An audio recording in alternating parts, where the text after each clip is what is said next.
En novembre 1967, Kalsoum fait escale à Paris, à l'Olympia, pour les 2 seuls concerts qu'elle ait jamais donnés dans un pays occidental.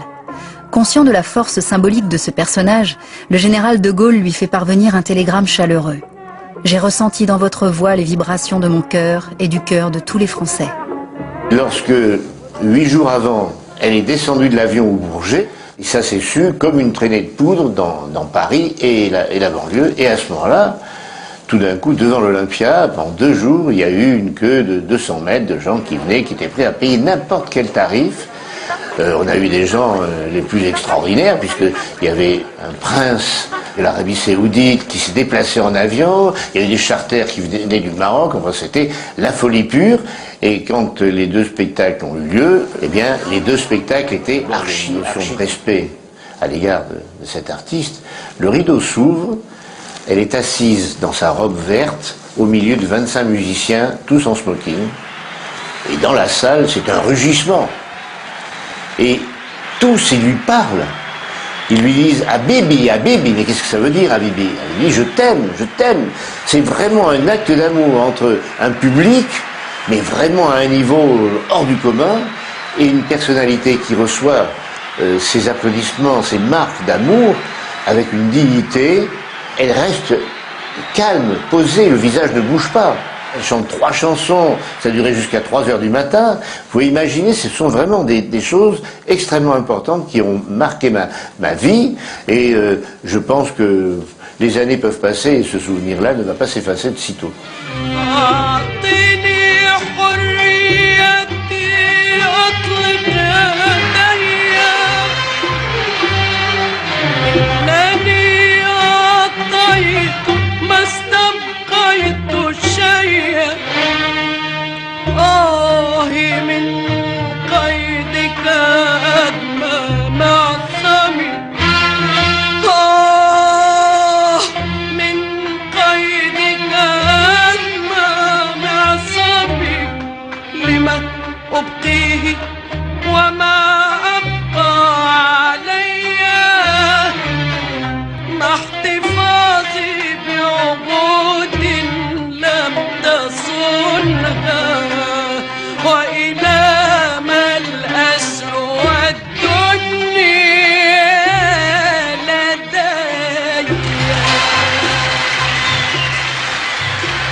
Tout ce public extrêmement populaire est d'un raffinement musical qui étonne, qui émerveille.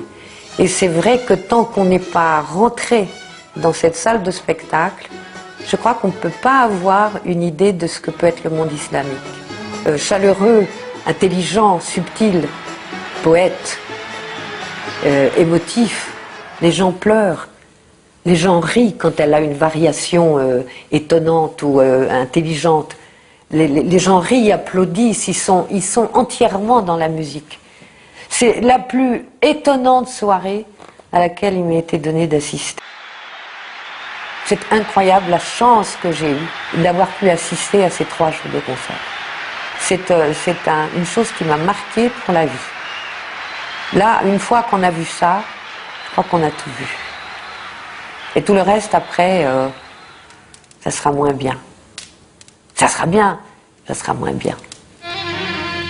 C'est lors d'un voyage à Moscou, en 1970, Kalsoum apprend la mort prématurée de Nasser.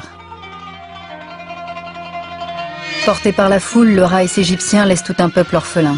Artistiquement, Kalsoum ne survivra que quelques mois à Nasser.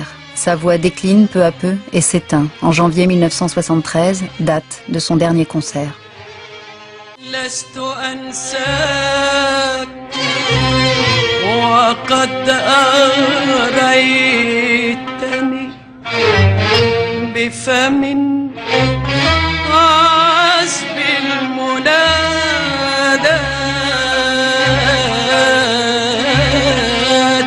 رقيق